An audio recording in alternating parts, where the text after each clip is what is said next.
and content-filled presentation from Trudy. So Trudy, thank you very much for joining us this evening. And then I'd like to also just welcome Sheila Camera, the chairman of SAIA Western Cape, who's on the SAIA Western Cape.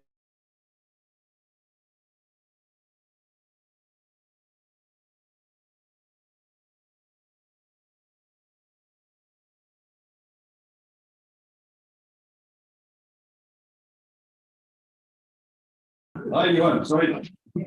He's our mountain club man. Our mountain club connection. And just as a warning notice, before I forget it later, on the 20th of June, Mr. John Steenhuisen, the leader of the official opposition in the South African Parliament, is going to be talking about South African foreign policy, which should be an interesting talk as well. So we look forward to having a good turnout for that one. Without further ado, I'd just like to introduce Trudy. Trudy is the Executive Director of the Trade Law Centre. She's responsible for the development of trade strategy and resource mobilization and the engagement with African governments, regional, continental, and international organizations. She currently serves on the WTO Chairs Advisory Committee and is a member of the Committee for Development Policy of the United Nations Economic and Social Council. ECOC. ECOSOC. ECOSOC. Thank you very much. I can't get my tongue around some of these acronyms. She supports women's economic empowerment, focusing on women traders in national and regional business associations, and also heads up She Governs Trade, an empowerment program for young women trade policy makers. Her research areas include international trade, competition policy, industrial development, and Africa's integration agenda. She has a special interest in capacity building. She designs and delivers academic and tailored short courses on a broad range of issues, trade-related issues, investment, competition policy, and industrialization. Ladies and gentlemen, I think we're in for a very interesting and informative presentation this evening. So without further ado, I'd like to hand you over to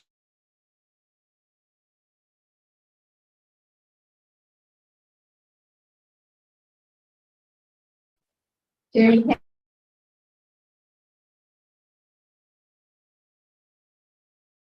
We have our association with SAIA.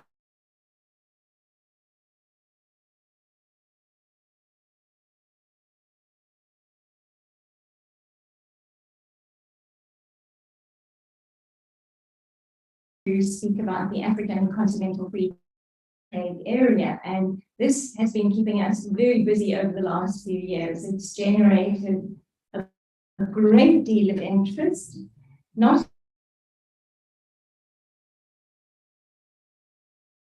but of course also globally to keep in mind. There are great expectations what you here will deliver. Question is, where do we stand? But I'd like to start with AFCFTA. Where do we stand in negotiations? To say a little bit about experience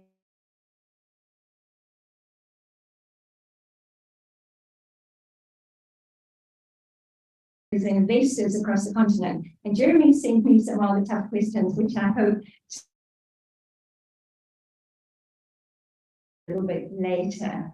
But let's start with the African Continental Free Trade Area. And of course, it is a free trade area. We're going to be liberalizing trade in goods, trade in services,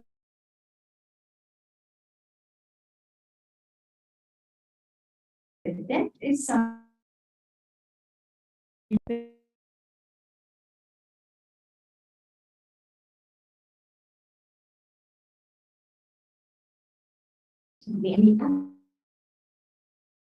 the flagship AIDA, the Accelerated Industrialization Development for Africa Agenda, the Agricultural Development, and that's an acronym, another one, Jeremy, Cardiff, the Infrastructure Development Program, PIDA, boosting intra-Africa trade, and many other flagship projects. So it really has two lives.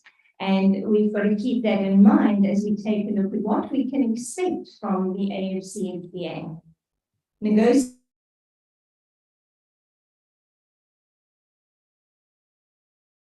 Announcement in 2012 at the AU summit that we were going to expeditiously establish the Continental Free Trade Area. And initially, the negotiations took place under the stewardship of the African Union Commission, and they proceeded really well. There were a number of technical working groups, resource persons, development partners, worked alongside the negotiators from all the member states of the African Union, because the aim is eventually that all members, all 55 members of the African Union will belong to this agreement. Progress was so good, in fact, that by March 2018, at an extraordinary summit in Kigali in Rwanda, the agreement was opened for signature, adoption by the member states, and the process of ratification started. However, at that point, there were still key issues to be negotiated, notably for the trade in goods to take place under this free trade agreement. We had not yet completed the negotiations on tariff concession and on the rules of origin. Are the minimum requirements for a free trade area. So technically, we did not yet have the AFCFTA in place. However, there was strong political support. And so many countries not only signed the agreement on the 21st of March 2018 at this very, very important extraordinary summit, but they started ratifying the agreement. Some challenges because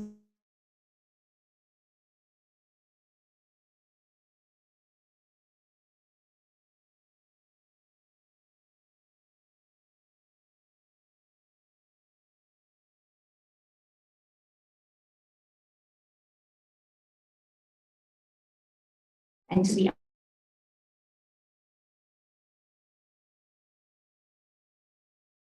into the African Union met, and the political emphasis is very, very strong to say we must start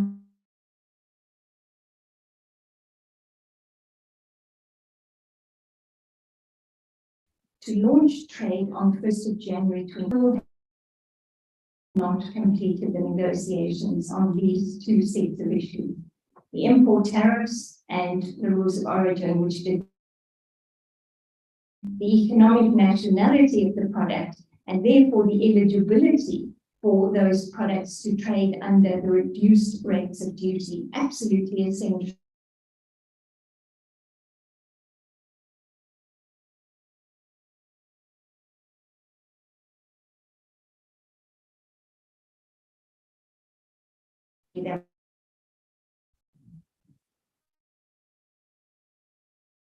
Intra continue under the act, even as we gathered here today, there is no trade.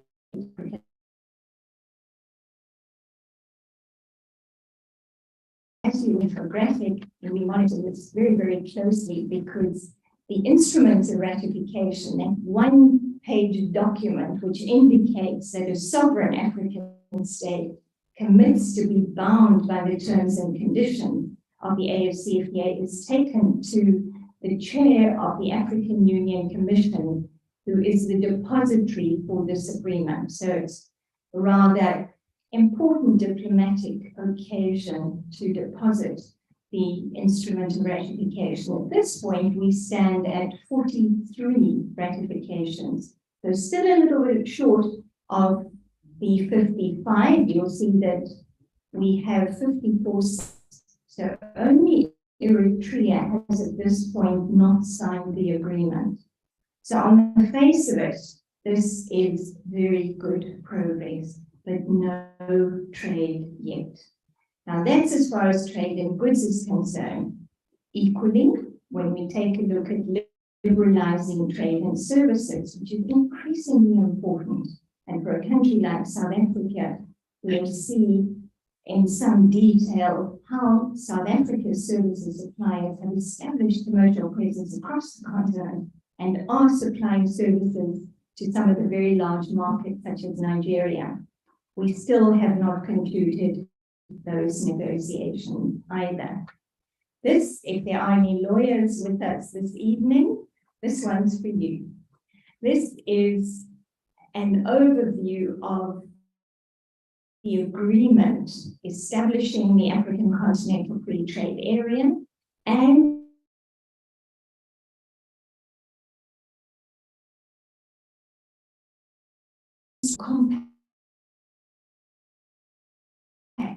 establishing the free trade number of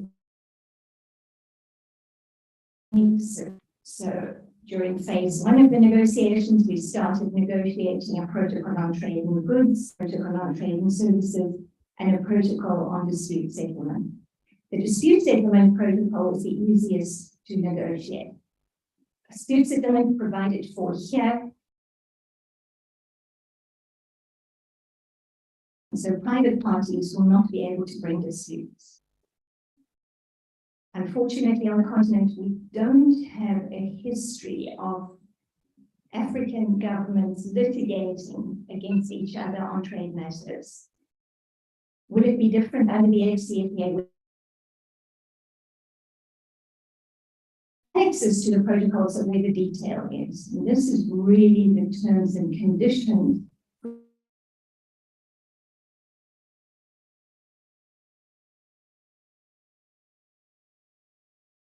where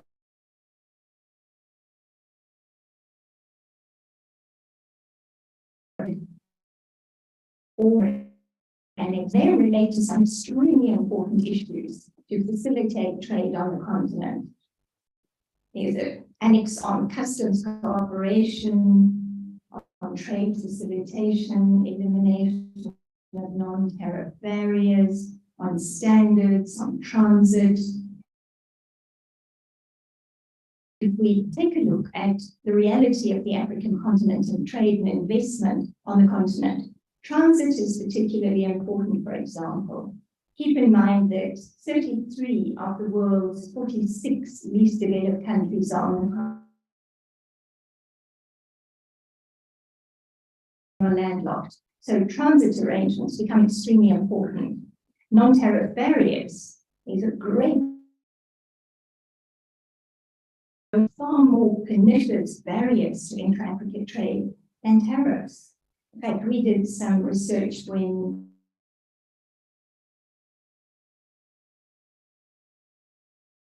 access to some World Bank and other organizations, we modeled the situation of eliminating all tariffs on the continent. And we compared that with improvements in trade facilitation issues. And what we found was that in time in transit, time on the road, and time at the border posts would bring greater welfare benefits than completely eliminating all tariffs on the continent. To be honest, if we see the pictures of border posts like by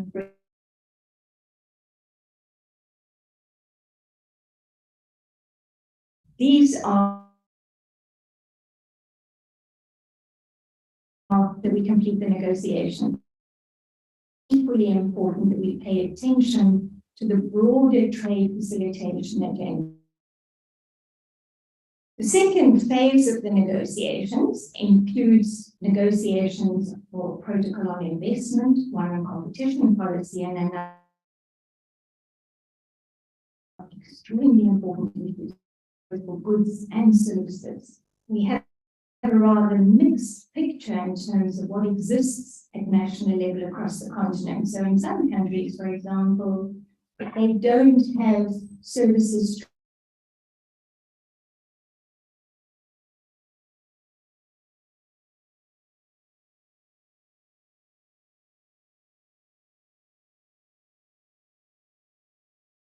increasingly important issues as we integrate deeper across the European Union. More recently, to the AFCFTA agenda, that member states can add more agenda items to the negotiations. We've added on digital trade. It started off as a protocol on e-commerce. So digitally ordered trade, you and I going on to an e-commerce platform, ordering products which are still delivered across the border in terms of trade in goods across the continent. But we're now looking at digital trade, and I'd say a little bit more about that later why this is so important. We've also added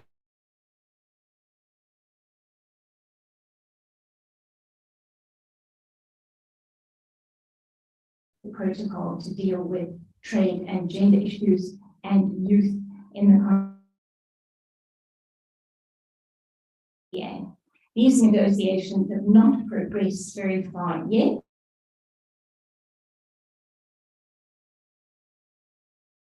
It's taking place, and in fact, in 2 weeks, discussing what could be in the protocol on women and youth in trade. This is just a reminder about what the African Continental Free Trade Area actually is and what it will add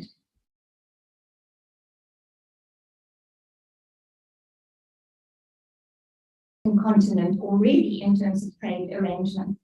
Ladies and gentlemen, the model in terms of the AFCFTA legal instruments is a coexistence model, or a model providing for parallelism, as we're calling it. The existing regional economic communities on the continent will continue to exist, trading as they are now. So for South Africa, we belong to the Southern African Development Community. We will continue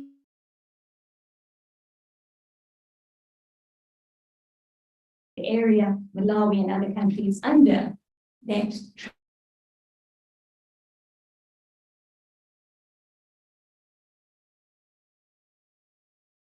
Yeah, and then I've added SACU in the bottom right-hand corner. The reason is these 8, COMESA, SADC, ECOWAS,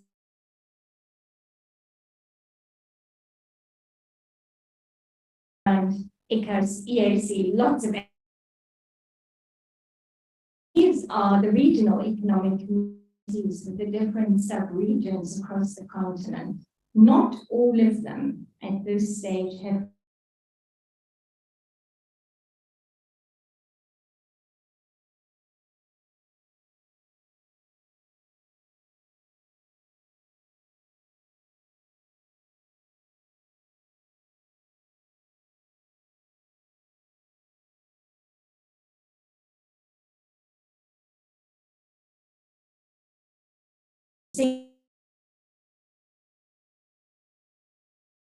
of this continental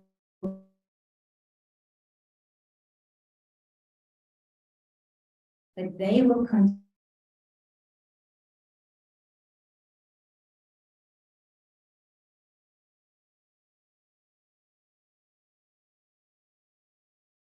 What is the AFC?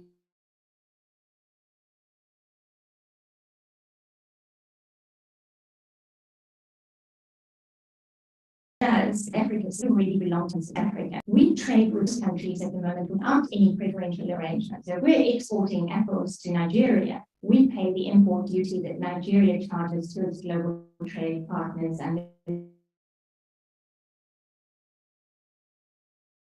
about 25%. So if we start getting tariff reduction, we will open up preferential trade with all the countries in this grey region above SADC, so to speak. That's where the added benefit will come.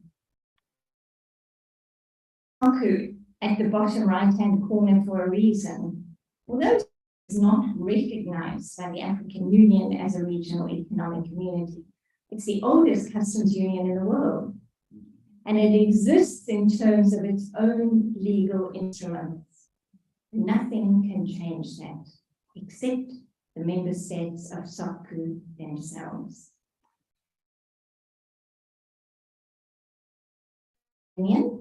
We implement a common external tariff, so we charge the same import duty, whether it's on China into Walfish Bay or into Cape Town Harbour or flown into Maseru. Nature of the common external tariff. So to protect that,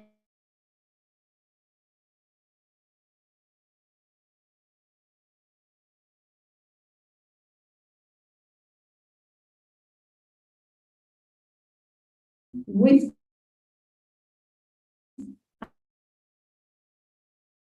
trade in goods, but also trade in services, despite the fact that we have no formal agreement with those countries on services. But a walk down Windhoek or Maseru or Gaborone, and you will see many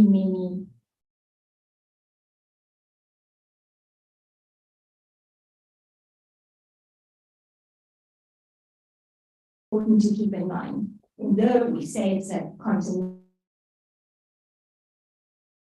important to keep in mind, it fills in to some extent the gaps that exist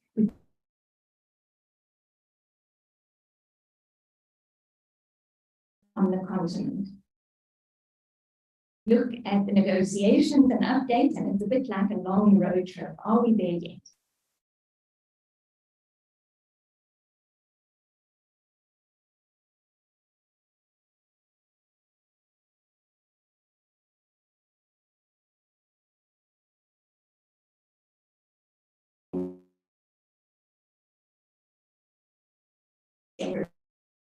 And we waited some to come from that meeting, which is very unusual. When they did come, included a decision on the African Continental Free Trade Area, and this is taken documents. We were expecting that the heads of state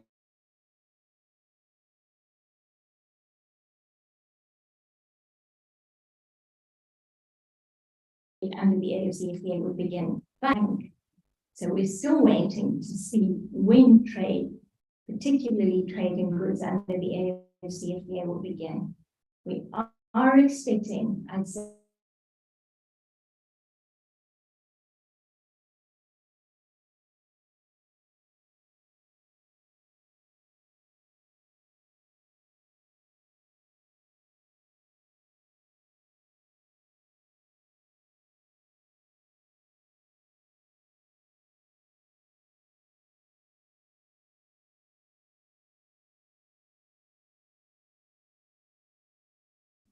at this point,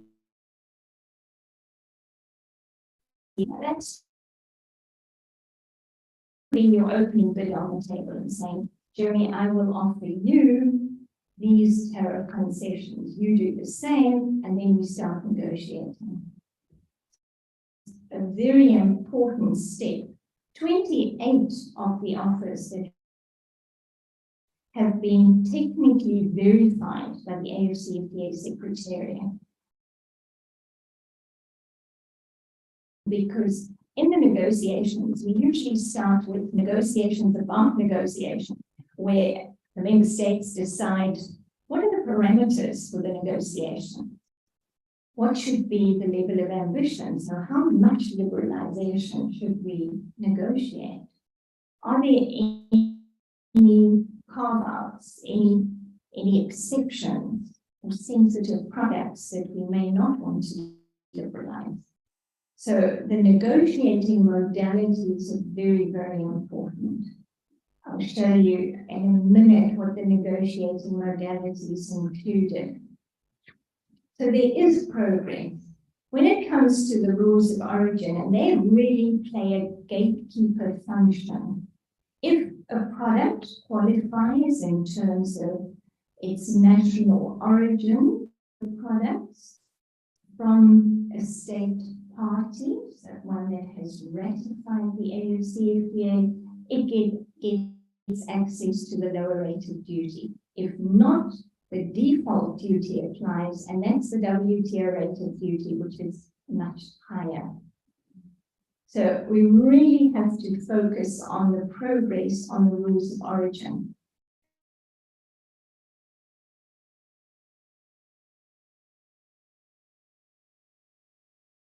Every product with its tariff code will have a rule of origin. At this point, we have agreed on the rules of origin for 87.7% of tariff lines.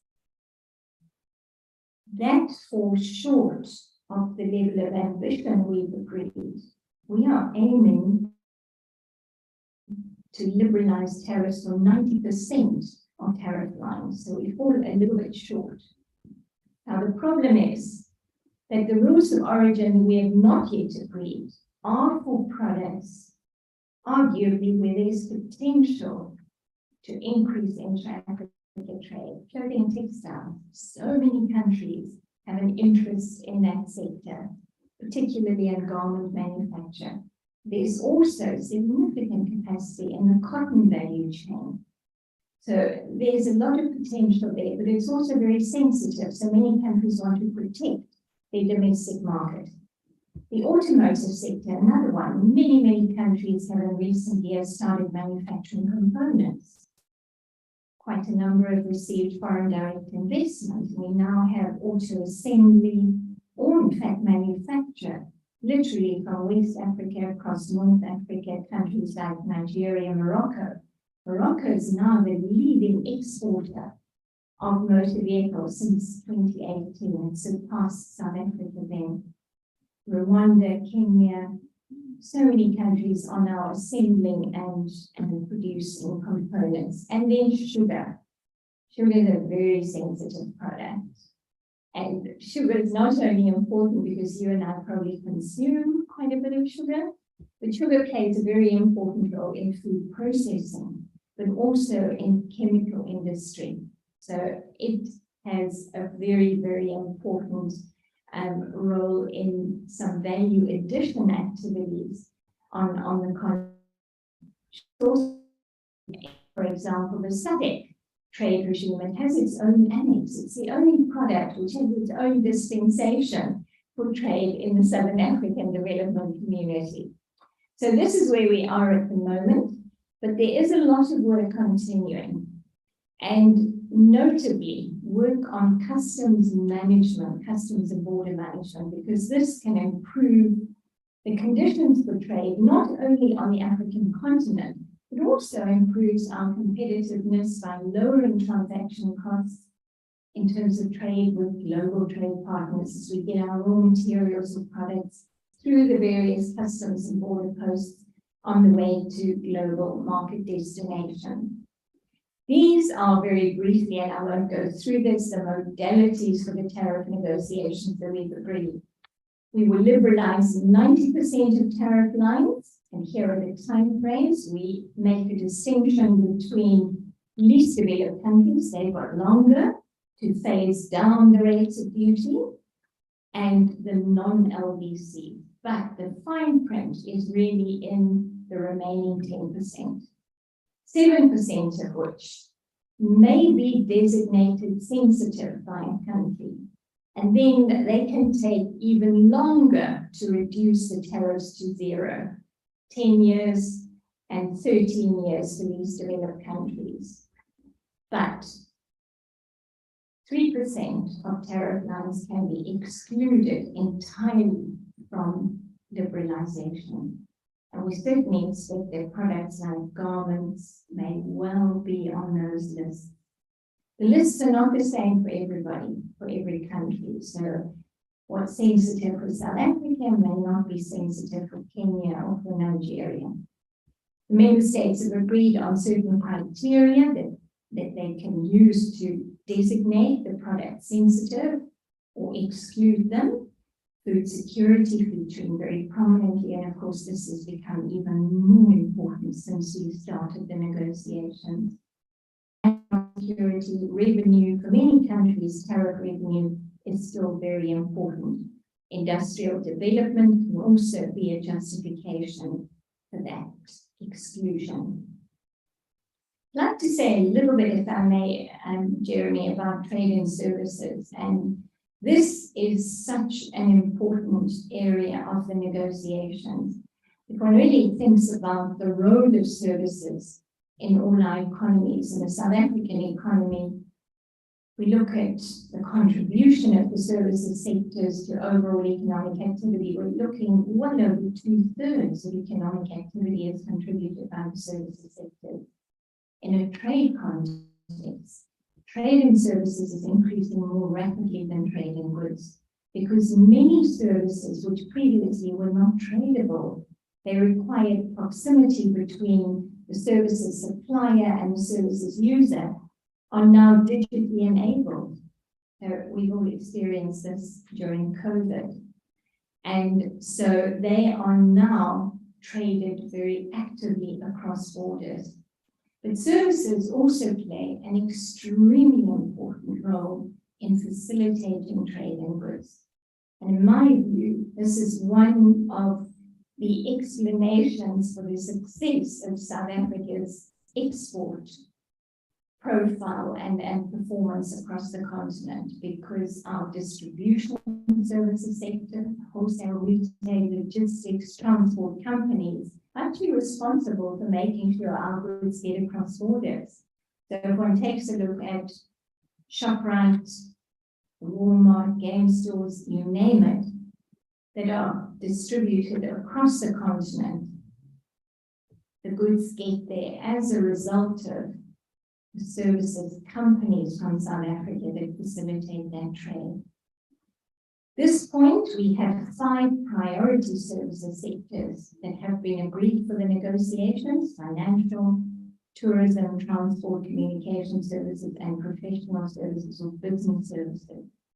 There are other services that are not yet on the negotiating table. They can be added by countries, and I know Mauritius has added a number of additional services sectors. They are very keen to become an educational hub for the continent, for example. So a lot of investment going into Mauritius, a lot of international universities that have established a commercial presence there.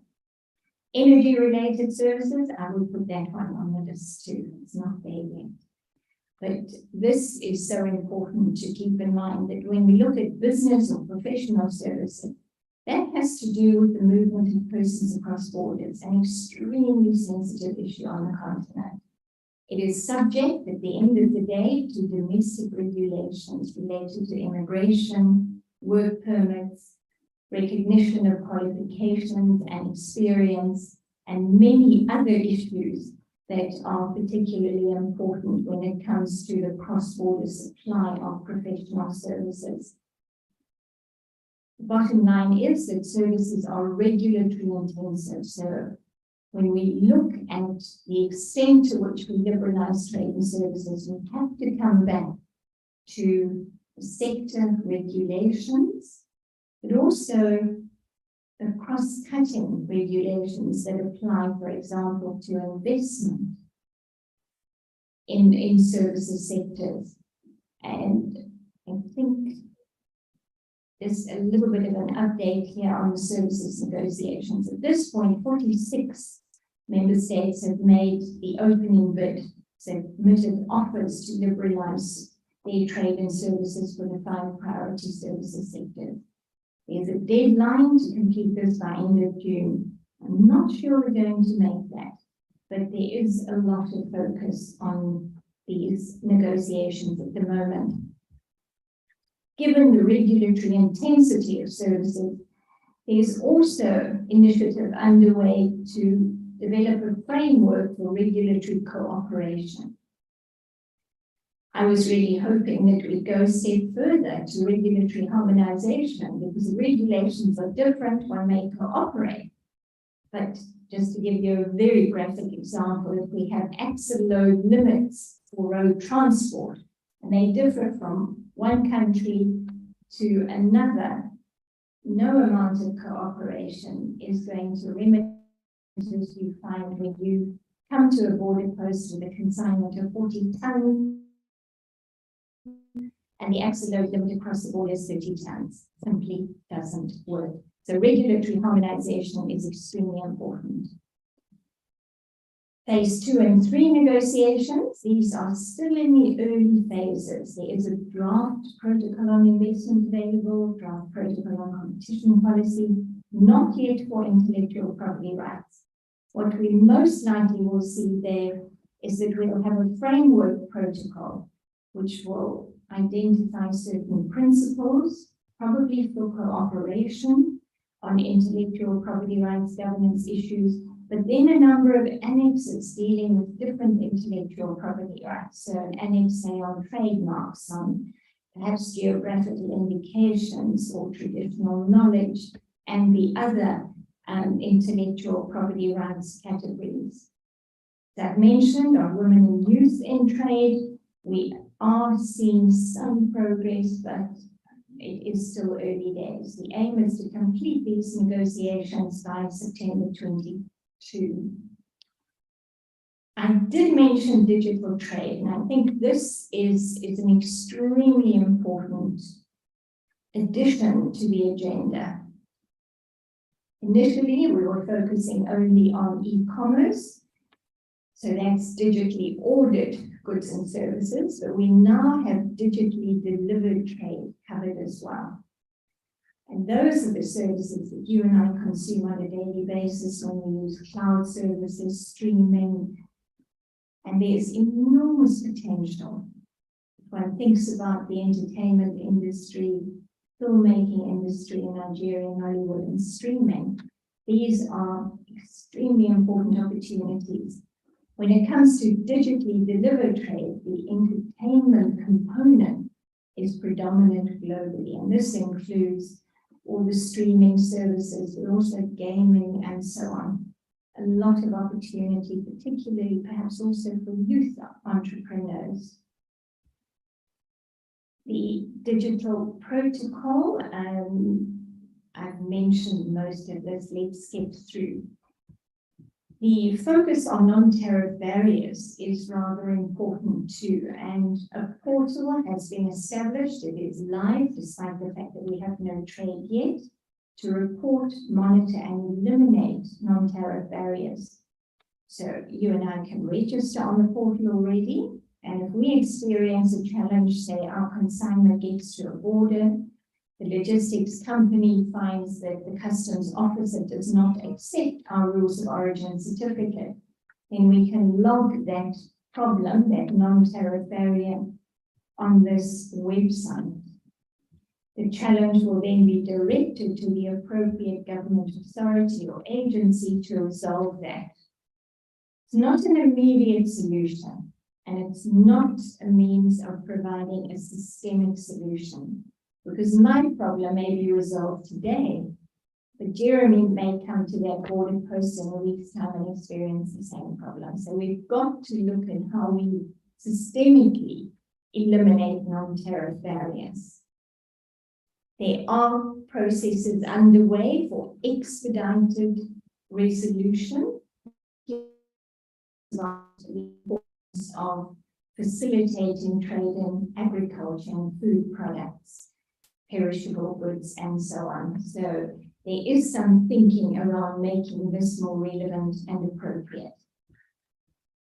There are a lot of complementary initiatives around the AFCFTA that have been developing. Quite a number of them have been financed and developed by Afrixim Bank. This is Africa's premier trade finance institution, and it has been putting a lot of funding into a number of activities to support the AFCFTA. Most recently, the launch of the Pan-African Payment and Settlement System. Those of you like I sometimes watch CNN, you'll find that they've got some adverts that are being flighted internationally, actually.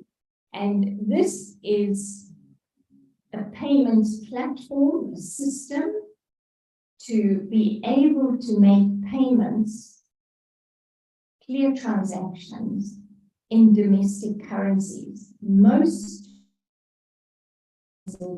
actually take place outside the continent, and transactions are usually denominated in international currency. So this is an attempt, as we've also had one in the SADC region called CIRIS,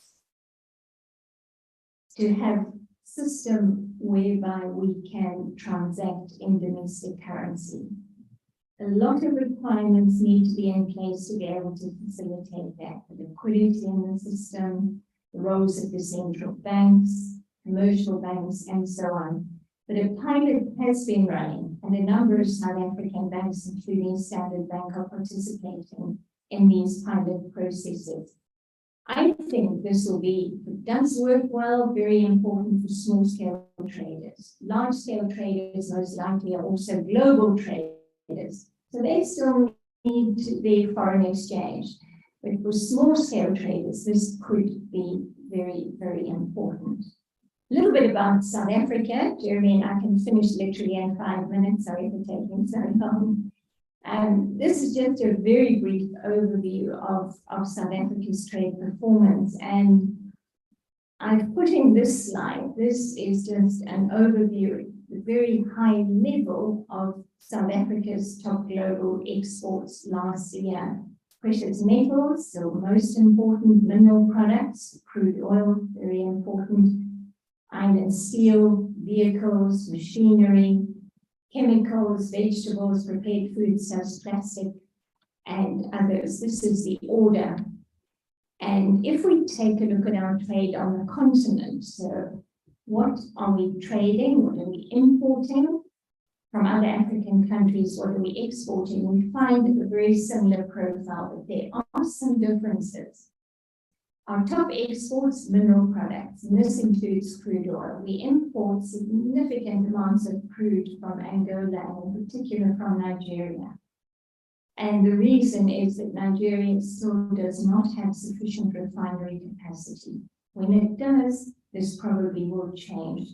So the oil comes here to the Western Cape in particular, we refine and then export back. So you see one of our top exports, the top export is also mineral products. So this intra-industry trade is rather important. Imports, quite important, textiles. We're not importing from very far. We're importing from Lesotho and Eswatini. What has happened in recent years is that many garment manufacturers from South Africa, particularly the KwaZulu-Natal, Midlands, and so on, have relocated to neighboring countries. They offer better support programs, wages are lower, and many, many other reasons. But because we're in a customs union, there's trade without any import duties. So what we do see is growing textile trade from those countries, in particular Lesotho and Eswatini, into South Africa. Chemicals, again, we import and export. Prepared foodstuffs, again, quite important for us. What has been rather interesting, you will not be able to see this, I think I'll skip through this one, is that if we take a look at South Africa's exports, we tend to export rather more manufacturers than commodities to the rest of the continent. So this is different in terms of comparison with our profile with global trade partners where commodity exports are still so important. It's also interesting during COVID, the exports to the rest of Africa have been more resilient for South Africa than our trade with the rest of the world. So really interesting patterns. When it comes to trade and services, I'm hoping you can see some of this. This is trade in the 5 priority services sectors. And it's not focusing specifically on South Africa, but on the big traders. Who are the big traders when it comes to services across the continent?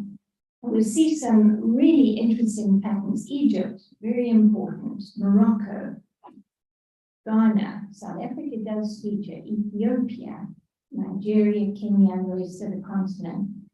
Lots of financial services, clearly transport and travel services. Transport, though, about 90% of goods some years intra-African trade are transported by road. So road transport in particular is extremely important. So this gives us a little bit of a picture as to what we are trading. Telecommunication services, also very important.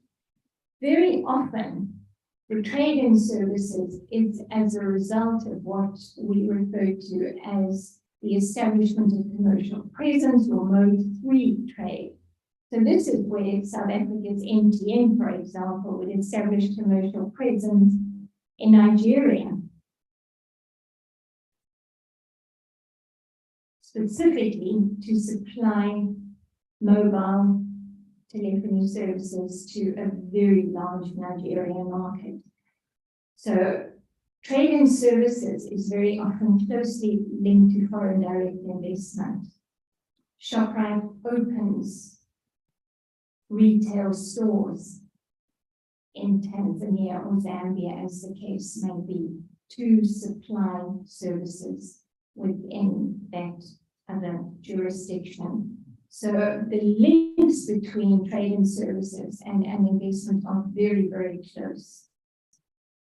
This is just an overview to give us a sense of who we trade mostly with. And what you will see, and let me, perhaps if you can't read the bottom here, in terms of our most important trade partners on the continent, Botswana, top, Mozambique, Namibia, Zimbabwe, Zambia, Eswatini, Lesotho, DRC, Nigeria, Malawi, in the rest of Africa. This is for last year. We trade in the neighborhood. This is so, so important. Not unusual at all. But Botswana and Namibia are, over the last 10, 15 years, very often in the top 10 trading partners for South Africa, 2 really, really small countries. This gives you an indication of how integrated our economies are.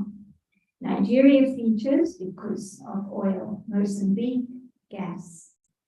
So we really can look at each one of the trading partners and get a sense, excuse me, of the particular trade profile. Some comments, a little bit of comment about, and Jeremy, these are some of the questions you've asked me to have a look at. Some of them I have answered along the way. Trade in goods, South Africa is an extremely important trader on the African continent. It is still amongst, no longer the top, amongst the most industrialized countries on the continent. If we now look at levels of industrialization and diversification, there are others that are competing very strongly with South Africa. We used to be the most industrialized, most diversified economy on the continent, but that's no longer the case. But still, South Africa does have, particularly in the services sectors, extremely strong support for business development and also for trade. Communication services, financial services, extremely important to assist and facilitate business development across the continent. Our agricultural trade, very, very important. And there are success stories in particular around citrus, apples, but also food processing activities. Trade and services, what is particularly interesting, trade and services behaves very differently from trade in goods. If a country would like to keep imports out of its domestic market, a very effective way to do that is to increase the import duty, because it translates into higher domestic market prices. So a direct relationship between the import duty and the domestic price. Trade and services works differently. Across the continent, trade and services liberalization has until fairly recently been in terms of the World Trade Organization and General Agreement on Trade and Services. More recently, in the case of SADC, Protocol on Trade and Services entered into the beginning of this year. But even before that, what we found was that South Africa's services suppliers had established commercial presence across so many different sectors in so many different countries without any preferential liberalization. To give you an example, Tanzania, in the World Trade Organization, had only liberalized one sector in terms of trade and services, and that's travel and tourism related services. They basically opened the hospitality industry for foreign investors to establish hotels of 4 or 5 stars. That's it. But if you walk down even 10, 15 years ago, down the main road of Durban, Dar es Salaam, wherever it might be, you would have counted, and I certainly did this on a couple of occasions, 10, 15, 20 foreign banks that are established in Dar es Salaam. Question is, how does that happen if they haven't liberalized that financial services sector? The bottom line is, if an investor comes to town with a lot of money to invest and offers or asks, requests to open a branch of a bank or establish a subsidiary of a financial institution, very often that is permitted. So despite the fact that there is no formal liberalization on the books, that market access is granted. This happened with MTN. Nigeria and South Africa did not have a service liberalization agreement, no preferential services liberalization between us, but MTN successfully established a commercial presence. The story of MTN and its experience there draws a number of important lessons. Of course, as we know, they ran into challenges in terms of contraventions, allegedly, of domestic regulations related to financial governance, basically FICA-related issues as far as SIM cards are concerned.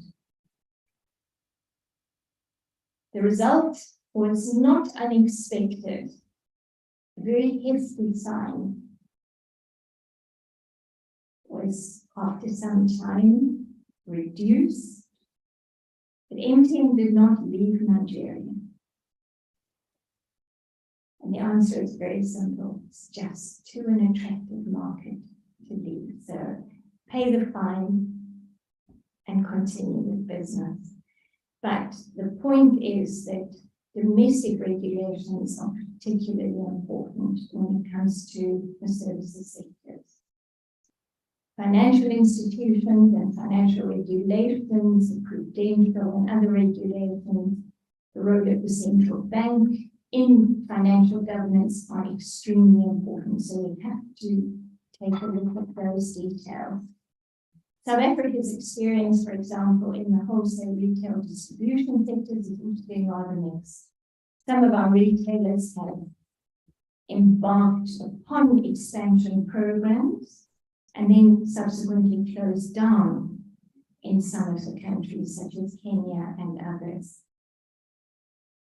Again, often the issues come back to domestic regulation. And just to give you one example, Shoprite operates in Zambia, and about 15 years ago, local producers of agricultural products brought a case to the Zambia Competition Commission. The complaint was that Shoprite was not sourcing locally, which indeed it wasn't. Discussions with ShopRite led the Zambia Competition Commission to enter into an agreement with ShopRite to fund a supplier development program for products which included potatoes and chicken, poultry. And this has proved to be extremely successful. And some of the stories are rather interesting because, of course, when you're buying potatoes for fast food, then the water content, the moisture content of the potato is particularly important, otherwise it won't fry in a very short period of time at high temperature. So, and that goes back to the use of fertilizer, to irrigation, and so on. So it's an important value chain developing there. The issue around poultry is about the size of the chicken. ShopRite wants to move product, and so you and I would buy fairly small chickens, on average 1.2 kilogram. Consumers in Zambia wanted larger chicken, and so there was a concern about the product. And again, some discussion with the Zambia Competition Commission and ShopRite has led to important developments in terms of those supply chains, and some really interesting case studies around the success, or perhaps not, in some countries. Construction and mining services, very much related to expertise in the South African economy. I think if one takes a look at the mining industry in West Africa, construction industry, Tanzania, and many, many other countries, you will find a lot of South African expertise there. So I think the opportunities across the continent, very, very important. But again, subject to domestic regulation, having a work permit, having a visa. Are your qualifications as an architect or a mining engineer recognized? So we have to enter into bilateral agreements on mutual recognition of qualifications and so on. Education services, this used to be a very important and lucrative trade and services for South Africa. We've started seeing that tapering off in recent years. And in the tourism industry as well, I think there are significant opportunities, and this has been a sector that has seen quite significant development in recent years. And I'm very happy to answer any more questions. Jeremy, thank you so much.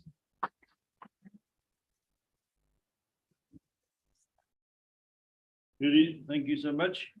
I think you've given us a fantastic overview of the African economic environment. And also, I think you've positioned South Africa and the SACU, the Customs Union, in the continental context very well. Ladies and gentlemen, I'm sure that you have got full value for what in terms of content tonight, but I'm sure that you've got some questions as well, and we'd love to have some. Mary Bridgman? Possibly a stupid question, but I was watching South Africa's exports. I saw vegetables, but I didn't see fruit. Fruit the same as vegetables. Is this on again? There we go. It should read fruit and vegetables. At a high level, they're both there. In fact, the fruit, there's some really good success stories there. Thank you. So there are as well. When you are, so we can give you more feedback later as well. So I'm Richard Stevenson. I'm a citizen of Good Hope. My question really is about the title, African Continental Free Trade Area. But as I understand it from the presentation, there's no real free trade on the table. There's perhaps freer trade, lower tariffs, but no elimination of trade barriers instituted by governments. And the question is, do the governments in Africa understand free trade and the benefits for their countries? And do they want free trade? That's basically it. Thank you. Thank you, Richard. Judy, would you like to take that? I can do, Jeremy. That's, Richard, that's a very good question. What the aim is over a certain period of time to reduce the duties to zero for 90% of tariff lines. Each code, and the aim is to reduce them over. Does exist at national level between liberalization and protection. And we see that play out in South Africa as well. We are reluctant liberalizers. We're going to fall behind. Again, we're not going to get forward when the continent needs free trade. I mean, now we're perhaps missing an opportunity, and the doors are open, but the will is not there. That's the way I see it. Correct me if I'm wrong. Thanks, Richard. I think let's take another question. Dr. Martha Bridgman. Thank you for that excellent talk. I have to say, I'm amazed you said, not one. I have some knowledge of AGOA and the history of the textile industry and essentially sort of blooming under that regime. And I'm interested to know where, I know transshipment was an issue at one point, that the textiles were not coming from local foods, but from India. Is that a challenge still? Where are the textiles coming from that would qualify?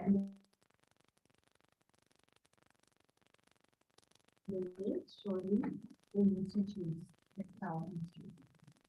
Martha, thanks very much. AGOA has been extremely important in the industrialization of Lesotho. Initially, investment came from Taiwan, more recently China, and a number of other countries too. Lesotho, as the least developed country, also enjoys specific status within AGOA. So the US has a special classification. They don't use the United Nations classification of LDCs. And so they could source inputs, fabric, accessories, and so on from anywhere in the world, produce garments and export under preferences to AGOA. Usually that's not the case. So in the case of the African Continental Free Trade Area, we have bit of a battle between two approaches. In the Southern African Development Community, the rules of origin for textiles require that two stages of production, both the fabric and the garment, be produced in one of the SADC member states. Then the product qualifies for the lower rated duty. Now, when we take a look at textile and garment trade, in SADC, there's very little textile production and consequently very little trade in garments. The trade in garments within SADC is within the customs union SACU because there are no rules of origin there. So Lesotho can import fabric from Vietnam or India or Bangladesh, or whatever the case may be, produce garments, school clothes, for example, and export them to South Africa. The issue of transshipment is a very important one, and it's been raised in the context of the AFCFTA as well, so that there are concerns that products will sneak in, so to speak, and then circulate freely among the member states that ratify the AFCFTA. And for this reason, some governments advocate that we have stricter rules of origin, such as we have in the case of SADC. That's a fallacy, absolute fallacy. But we want to promote the clothing and textile industry in Africa. We have to be realistic. We simply do not have the supply capacity in the textile industry, particularly in the synthetic fabrics and so on case at all. We've got a good cotton value chain. But if you look at any other fabric, configurations. We really don't have the capacity. And at the end of the day, if we take a look at the clothing and textile value chain, it's driven by the demand side, the retailers, the likes of H&M and so on. They will determine what kind of fabric the consumers want. And so the value chain works that way around, not from the supply side. But very important with rules of origin, even if they are relatively simple rules of origin, is effective customs and border management. That's your problem. That's in that equation, I would say. And that's where we fall down. So we have, even if you talk to SARS, we'll often hear about mis-invoicing or under-invoicing or over-invoicing, because of course that may well feed into illicit financial flows. So it may be an incentive for overvaluation and so on. So these are issues that we need to tighten up considerably. A way to do that is to digitize, to take compliance away from the border posts, where you have discretion on the part of your customs and other officials. So if you take it away and digitize the processes, you would be able to eliminate some of those challenges potentially. There's strong reluctance. So we hear, unfortunately, that SARS has ordered very special paper for the certificate for the AFCPA, and that's not good news, because it means we're not going digital. Not sure what's special about the paper there.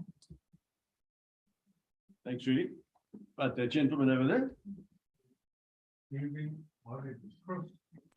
I'm a member of Sire, and thank you very much for your interesting debate. And one of the things I want to ask you a couple of back is when you showed the 8 categories.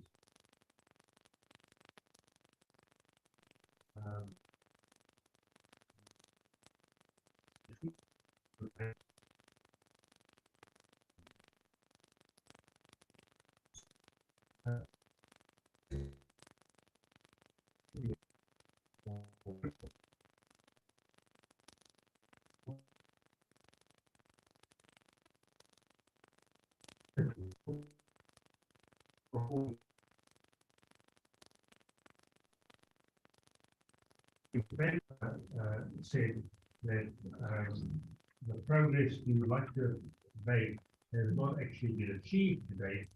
I'm wondering about capacity, because when you have those 8 groups of cooperation presently existing, they're really being brought about probably by necessity, in that they enable in a situation of sharing markets for goods, bought goods, manufactured goods, and actually consuming goods. So the first question I want to give you is there capacity within these African nations to actually progress out of those 4 nuclei into something bigger, encompassing the whole of Africa, which is a better continent? Question number 1. Question number 2, I wonder, not often, but I just wonder now reading this, whether the business you represent, Executive Director of Trade Law Center, is this a government institution? Is this something run by South Africa, or are you a private contractor? You know, so one wonders within South Africa itself, what drives the free trade agreement, or is it an African Union headed kind of operation? Thanks for those questions. Thank you. Thanks very much, Chris. The first question is a very important one. You're absolutely right. If we look at regional economic communities, they have a long history, mostly in the post-independence era, although not exclusively so. As I mentioned, the Southern African Customs Union is actually a creature of the former colonial power. Great Britain has its origins in the late 1980s. The first customs union agreement concluded in 1910.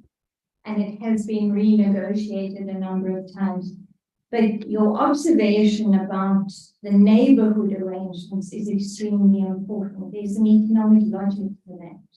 In other words, proximity means that there is a greater incentive to cooperate. You also find commonalities in terms of policy, legal systems, and so on. So it's much easier to cooperate in those neighborhoods. And of course, there's a long history. So we've been trading with, South Africa's been trading with Botswana, Lesotho, Namibia, Eswatini for many, many, many years. And it's developed, although the customs union covers only trade in goods, we see on the services market, services sector integration, that those connections are particularly deep as well. The concern of the member states of the African Union, and I have to just mention that the African Continental Free Trade Area is said to be member state driven. That's important to keep in mind. So it's member state driven initiative. Member states of the African Union have made the decision that they want to boost intra-Africa trade, promote integration across the existing regional economic communities. And there is, I think, very good reason for doing this. The costs of doing business on the African continent are extremely high by comparison with other integrated regions, Asia, Southeast Asia, of course, the European Union, and other regions. So if we look at transport costs, costs of communication services, and a range of others, it's costly to do business on the African continent.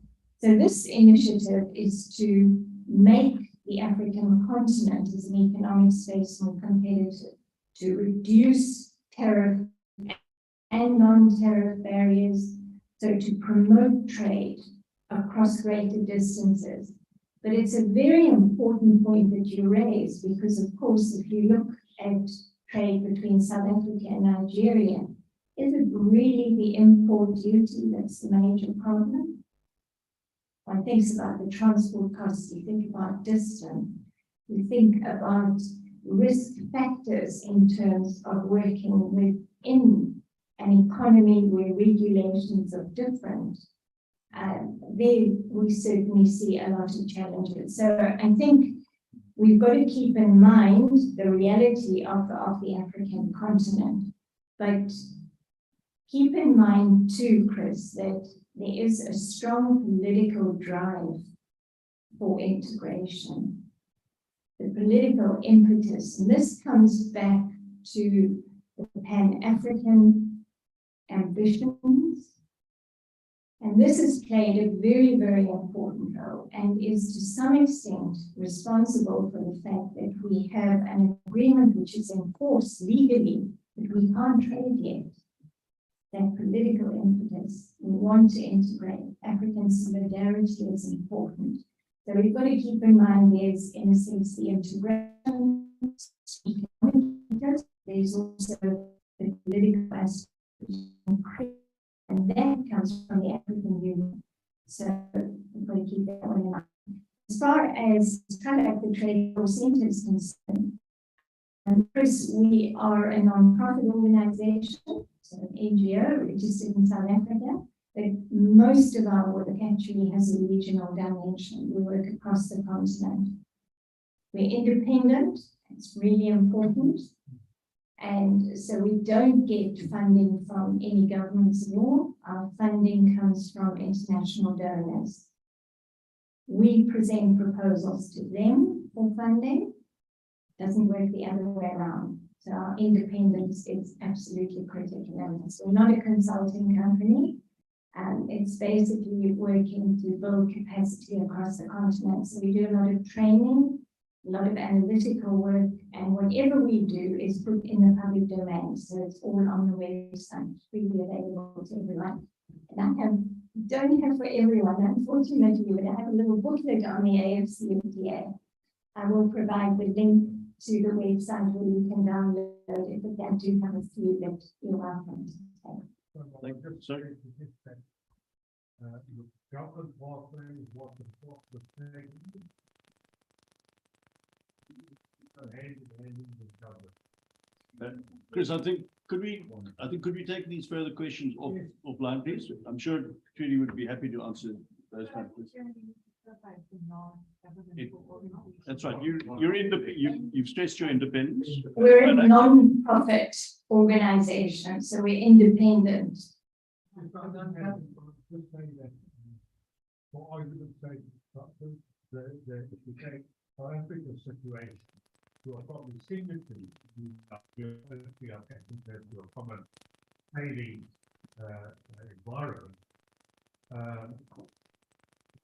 What government department is the South African government department who's responsible to achieve those objectives, although they might utilize or consult with you in achieving them, who's letting us down? The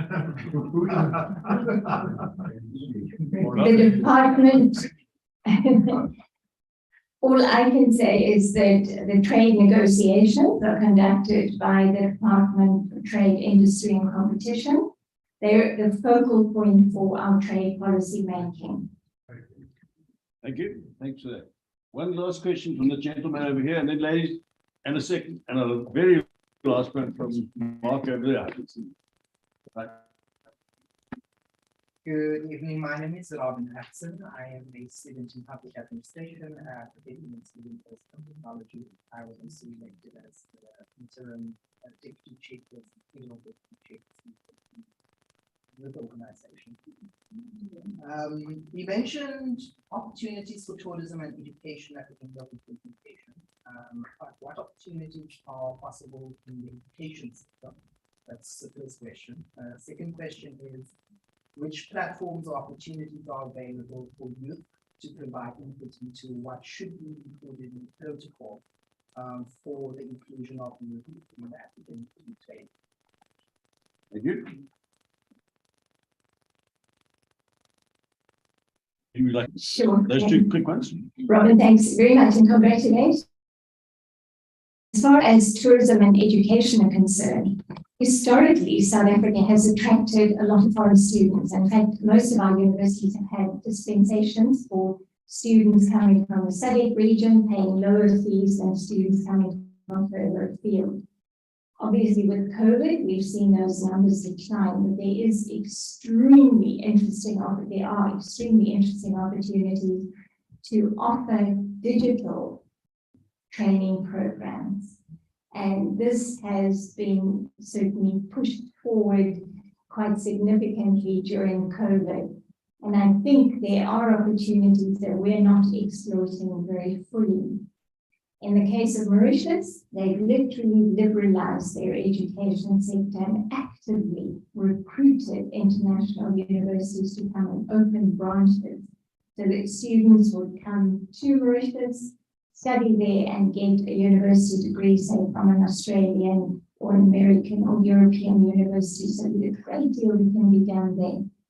As far as tourism is concerned, the opportunities for tourism in South Africa are extremely important, but we face challenges when it comes to visas. Beyond SADC, this is a major problem. We have conferences, for example, our annual conferences, very important for discussion of trade policy issues. We've decided this year to go to Kenya, because having a conference in South Africa means that we can have visitors from SADC, but beyond that, our participants would face significant challenges. So these are some of the issues that we do have to have a look at. Opportunities for youth, sorry, Jeremy, if I may just say, Rob, you're very welcome to contact me, because there are stakeholder engagement platforms under the AFCFTA for discussions on the protocol on women and youth in the AFCFTA. There will be meetings in Accra during the week of 20th of June, but most likely there would also be hybrid platforms. So I can share those details with you. Thanks very much. That gentleman over there, Mark.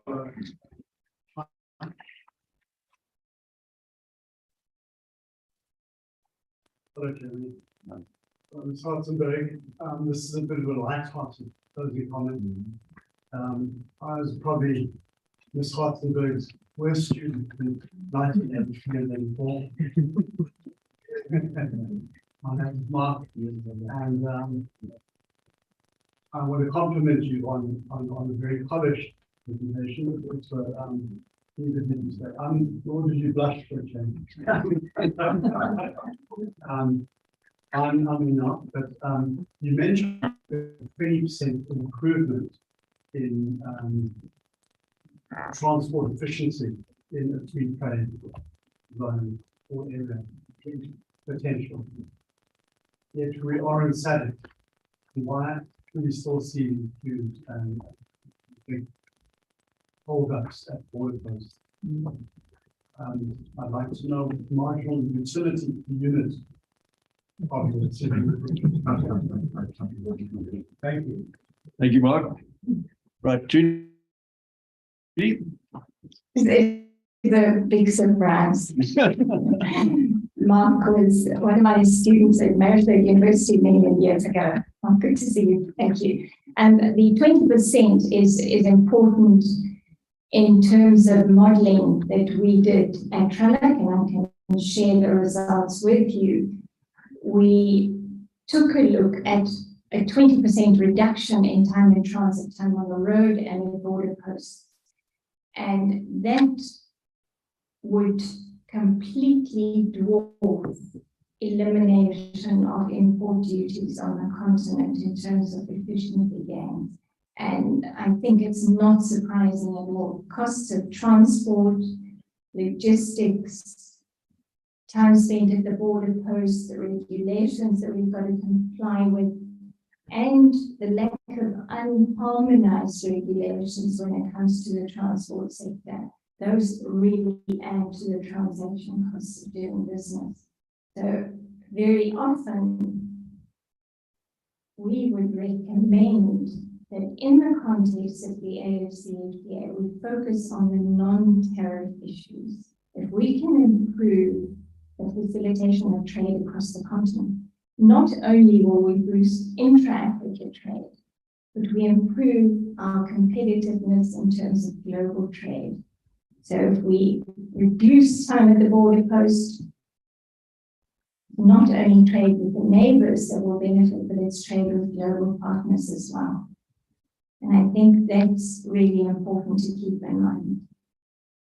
Improvements in trade facilitation are effectively improvements in governance. That's really what we need. Ladies and gentlemen, on that note, I think we've had a very informative evening here, and thank you very much for your questions. Thank you to those people who've been attending from a distance, remotely. And Judy, on behalf of SIA, I'd just like to ask our chair lady to hand you a small token of our appreciation. Thank